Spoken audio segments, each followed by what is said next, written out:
Hey everyone, so this is like super unprofessional. I don't usually film videos with like the front camera and like, I don't know, just randomly like this. Like it's never, this is kind of like an update, and I feel like I'm gonna be doing a lot of these this first trimester because let's be honest, like this is very mentally and physically taxing on my body. Not everybody's pregnancy is the same. Some people, I'm really grateful because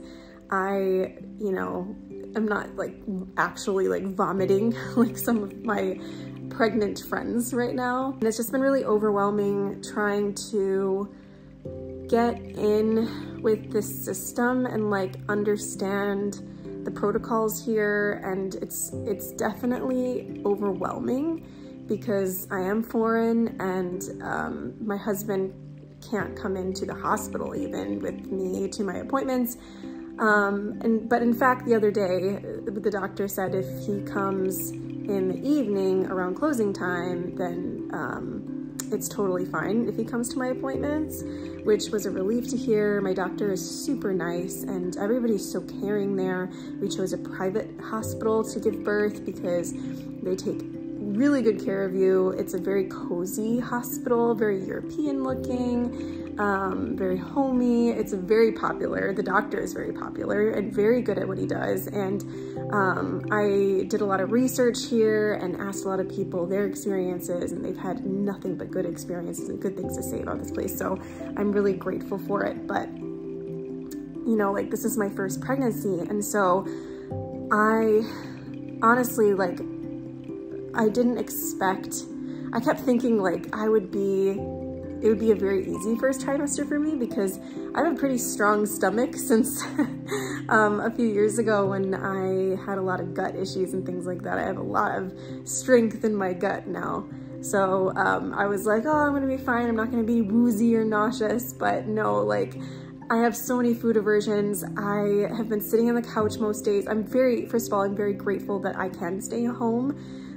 Because I got sick a lot when I was working with kids, and with COVID, it's very dangerous. I'm very high risk because of my asthma, my severe asthma, and that scares me a lot. So I'm sacrificing a lot of social time with people and friends because I don't want to get it. 2 of my pregnant friends have gotten COVID, and that scares me because so far they're not doing very well, and that can be very dangerous for the baby.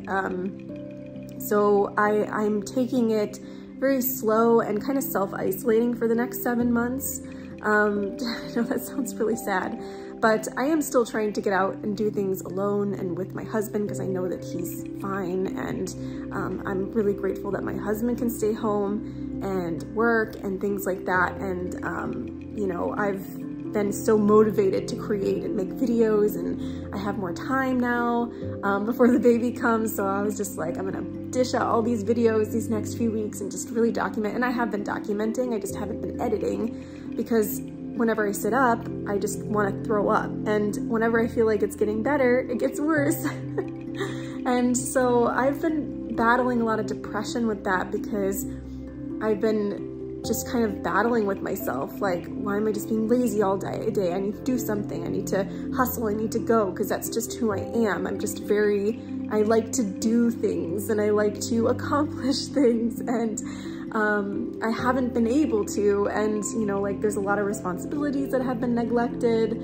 I keep having to worry about responding to, you know, family and friends on social media, and not to take that personally, but I just don't want to look at my phone. I don't want to answer people, and it's not because of like anxiety or depression. It's just, I have this craving to just exist and just dial down a bit and unplug a bit. Might be a little bit slower with videos coming out just because I'm trying to listen to my body, and I'm trying to just get more sleep because I haven't been sleeping really well. And I think it's because I have a hard time unplugging at night. So I need to get into a better routine of like shutting off. I actually go to bed way earlier now. It's like 9 or 10 I fall asleep, and that's very unheard of for me. I'm usually like in bed at 11:30 or 12, sometimes 1, and that's very new for me. So to kind of shut off like at least an hour before like 8 p.m., that's what's gonna be good for me. But I keep getting so many messages and so many like things popping up on my phone, and while yeah, you can kind of turn those notifications off, I just have this like anxiety in the back of my mind of like, okay, I need to like respond, I need to answer. And it's not really healthy because it's causing me a lot of like stress, like unnecessary stress. And my doctor said, you really need to take care of your nervous system. And since I've been out of routine for so long, I used to like wake up, eat a healthy breakfast. I used to do a low impact workout in the morning. I used to have so much energy and it's just gone. And I know it's just the first trimester. Hopefully, fingers crossed, second trimester is a lot easier. I just wanted to like share these things because I haven't been able to talk to you guys in a while, and it does take time to really edit the way that I do. But I do want to like update you on what's happening. At first, like I was just kind of like bent out of shape because my husband couldn't be in the hospital to see the baby and like all these things. Luckily, I can speak Japanese, so it's been a lot easier for me than some of the other foreigners in there. They do have people that speak English, like some of the nurses, but some of them aren't available right now. My doctor can speak some English, so that's been a little bit easier. And I really take medical stuff very seriously, especially when you're pregnant. It's exhausting trying to translate things and like speak Japanese and speak another language when you're tired and sick and just overwhelmed and trying to understand the medical terms, because there's a lot of medical terms that I don't know. But luckily I've been able to get through it a lot smoother than some of the other foreigners in there, because I remember there was this one girl, and I think she was pretty upset because first of all, her husband couldn't come in, and she learned that she looked like she was just like newly pregnant, and she couldn't communicate at all. So I did help her out. But you know, I never have to use like a translating app, which I'm very proud of, but it is very tiring when you have to really focus on like what people are saying and things like that. So, but we chose this hospital because it is very good, and they are very patient and understanding, and they make sure that I do understand. And they do have some information in English and all that stuff. So I just want to make sure it's very smooth and it's very, just everything goes really well. But that's the one thing that I'm very grateful for, is that I can speak and understand Japanese pretty well. So I never really needed my husband for the appointments. He did have to come one time because the doctor wanted to make sure that I got all the information just in case I had something called gestational diabetes. They would have had to go through like a bunch of like different protocols and like help me understand like what I need to do for that. But luckily I don't have that. They tested me so early, I don't know why, but I'm really glad that they're overly cautious about these things. Past 10 weeks, I'm like 10 and a half weeks now, and baby is super healthy. We saw our little child yesterday, which was amazing. And it's funny because like before it looked like a little chicken nugget, and now it looks like a human.